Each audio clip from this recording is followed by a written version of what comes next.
Tchécoslovaquie en meilleure position, en bien meilleure position que nous. Nous, il nous faut absolument venir ici et essayer de faire un résultat positif pour conserver l'espoir d'une qualification.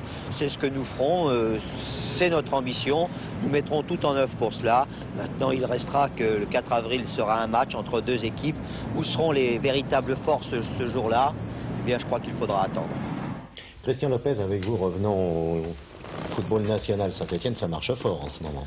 Oui, c'est bien reparti. Du moins, ça fait déjà quelques temps que nous avons fait de bons résultats. Et cette victoire sur Strasbourg nous a permis de revenir à deux longueurs des Alsaciens. Et en espérant un petit faux pas des Strasbourgeois, revenir à égalité avec eux. Vous pensez aussi à la Coupe de France? Oui, bien sûr, nous sommes toujours qualifiés et nous espérons aller le plus loin possible. En battant Guignon, donc en huitième de finale. Espérons-le, oui. Est-ce que ça vous a surpris de trouver qualifiés également La Paillade et Angoulême? Ben, La Paillade, non, et Angoulême aussi, parce que ce sont des équipes qui ont quand même évolué en première division. Et La Paillade est une équipe qui comporte dans ses rangs plusieurs joueurs qui ont évolué la saison dernière en première division et qui fait un très bon championnat cette année. Alors Angoulême, je vous propose de connaître les problèmes de ce club qui était menacé sur le plan financier, Olivier Ray, et on pensait qu'Angoulême allait devoir abandonner le professionnalisme. Or, voici ce club qualifié en huitième de finale. Est-ce que la Coupe de France va sauver Angoulême? En principe, oui. Vous savez qu'Angoulême a failli connaître le même sort que le Stade de Reims, c'est-à-dire le dépôt de bilan. Et heureusement, tout le monde à Angoulême a fait des efforts, les joueurs, les dirigeants et la municipalité. Mais la Coupe de France, si elle a apporté un peu d'argent, n'a pas encore complètement sauvé le club d'Angoulême, car la municipalité qui a cautionné pour 150 millions d'anciens francs d'emprunt n'a pas encore donné son feu vert pour que Angoulême poursuive sa carrière l'année prochaine. Eh bien, je suis sûr qu'après votre reportage que nous allons suivre dans quelques instants, la municipalité accédera à la demande des dirigeants du club. Angoulême, Olivier Ray. Gérard Vandergut, quand vous voulez. On vous signale que nous sommes en panne de pédale.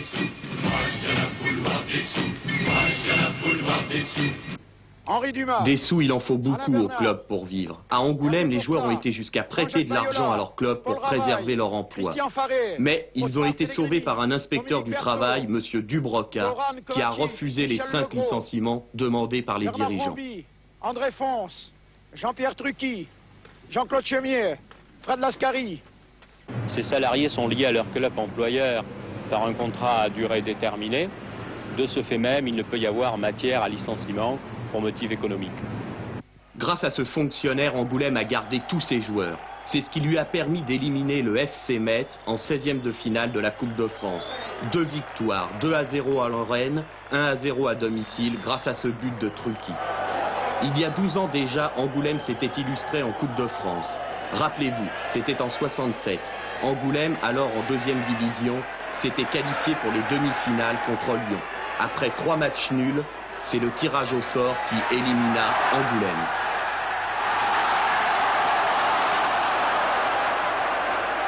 Il y a eu un tirage au sort, bien sûr. Ce tirage au sort, il y a eu une chance sur 2 pour qu'il nous soit favorable. Il nous a été défavorable, ça nous a coûté à l'époque une trentaine de millions. Mais vous savez, il s'en est fallu de peu parce qu'au moment de tirer la pièce, Dinalo avait choisi Pile et Goujon qui était devant lui lui a dit non, non, je suis le plus ancien et c'est moi qui choisis Pile. Et on a tiré et puis c'était de l'autre côté, si vous voulez.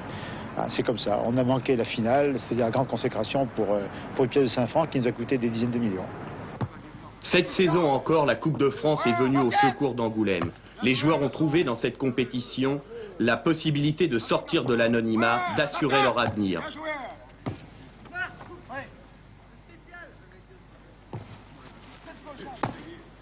Je veux dire que j'ai mal réagi parce que après 2 mois après ma venue, on m'annonce que je suis licencié alors que j'étais à Lille. Je pense que, comme je l'ai dit aux dirigeants, on ne joue pas au domino avec les hommes.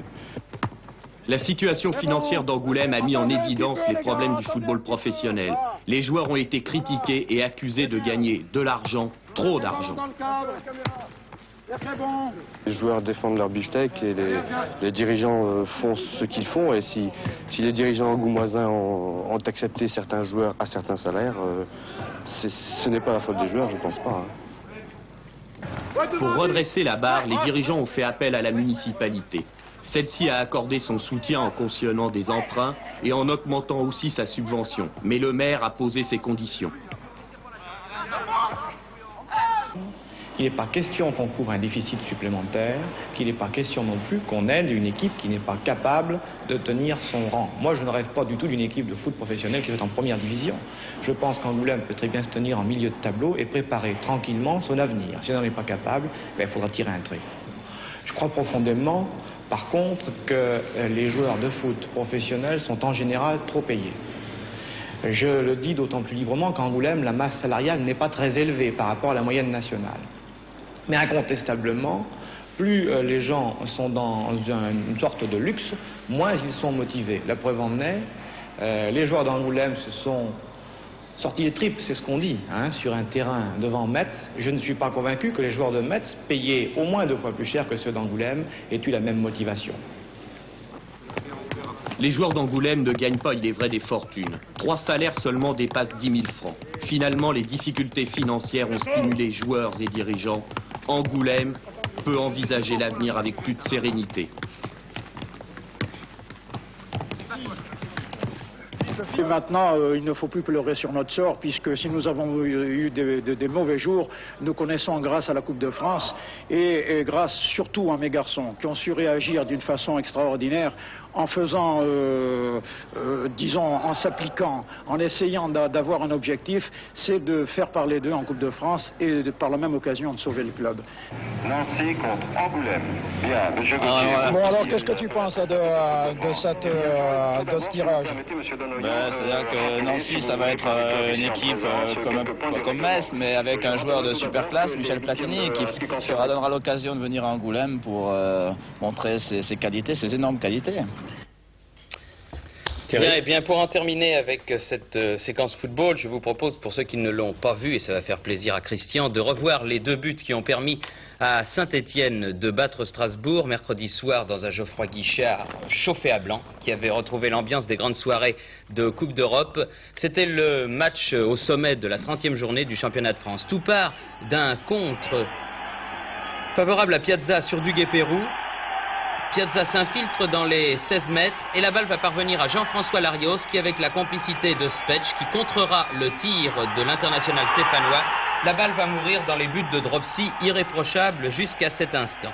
On peut se demander évidemment ce qui se serait passé si Larios n'avait pas marqué à ce moment-là, mais il faut dire aussi que Saint-Étienne méritait largement d'ouvrir le score face à une équipe de Strasbourg prise à la gorge. Le deuxième but devait être magnifique. Il part de Jean-Marie Elie, le meilleur joueur stéphanois sur le terrain avec Christian Lopez, et on ne le dit pas parce qu'il est là. Centre de Zimaco, Elie qui a suivi au premier poteau marque le deuxième but.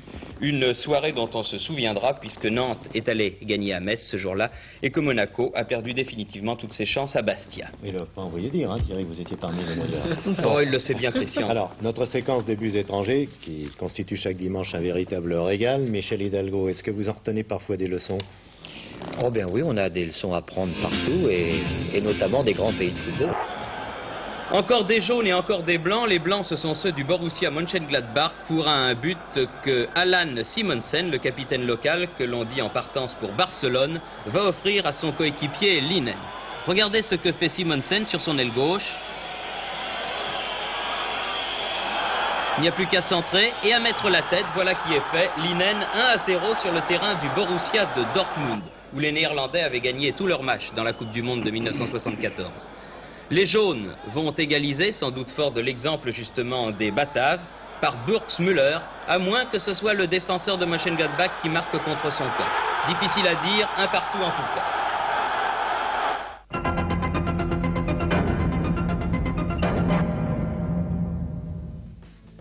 Avignon accroché, Montpellier accroché par Saint-Dié cet après-midi, Auxerre battu à Alès, c'est Béziers qui fait la bonne affaire et au classement, Avignon est seul en tête avec 36 points, Auxerre est à 1 point, Béziers à 2 points, Montpellier à 3 points mais avec un match en plus. Brest et Lens ont marqué, Brest 4 buts à Orléans et Lens 5 buts à Tours. Le duel continue. En tête, Brest à 41 points, 7 points d'avance sur Lens, mais 3 matchs de plus joués par Brest sur Lens.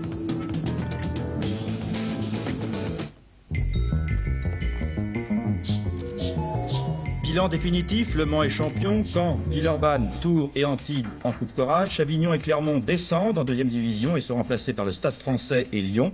Challans et Nice disputeront les barrages contre Orléans et Vichy.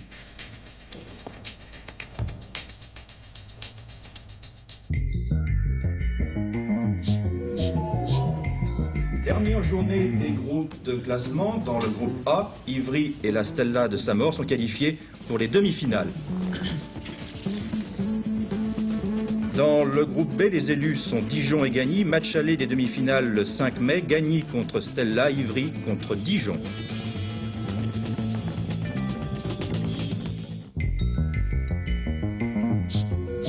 Exception faite du carton réalisé par Villeneuve-sur-Lot, des résultats serrés, un point d'écart seulement pour Perpignan et un match nul pour les champions de France de Lézignan.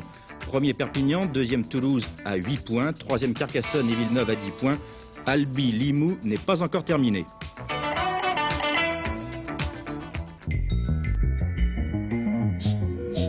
Avant-dernière journée des poules de 8, dans cette poule, ne cherchez pas les surprises, tous les clubs qui recevaient ont gagné.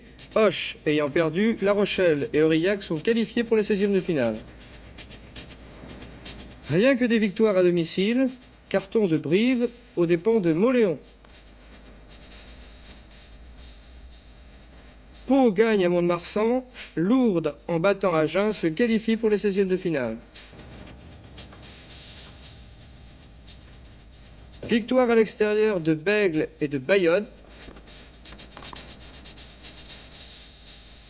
Tous les clubs qui recevaient ont gagné, pas de surprise dans cette poule.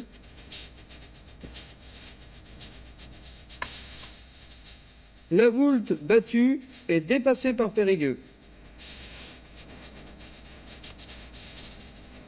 Arras tenu en échec par Bergerac. Mérignac et Albi font bonne mesure aux dépens de Saint-Claude et de Saint-Médard.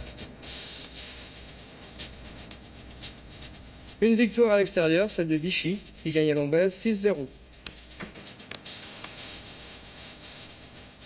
Le traditionnel relais à travers Paris entre les ponts de Bercy et du Garigliano a été gagné pour la première fois par Viry-Châtillon devant Mayence, le Racing Club de France et le Stade Français. En volleyball, un champion de France connu, c'est Asnières, deuxième Montpellier, troisième Grenoble, quatrième Sète. En patinage artistique, championnat du monde junior à Augsbourg, victoire d'une américaine, Hélène Zayac devant une allemande de l'Ouest, Manuela Ruben. Pas de jeunes champions de l'Est parmi les 5 premiers. En hockey sur gazon, Bordeaux-Primrose a été battu par le Racing Club de France, 8-4. Victoire de Lille devant le Stade Français, de Saint-Germain sur Montrouge, du CSG sur Douai et de Lyon sur le Lille Université Club. Au CSIO de Genève, une 3e victoire française après celle de Caron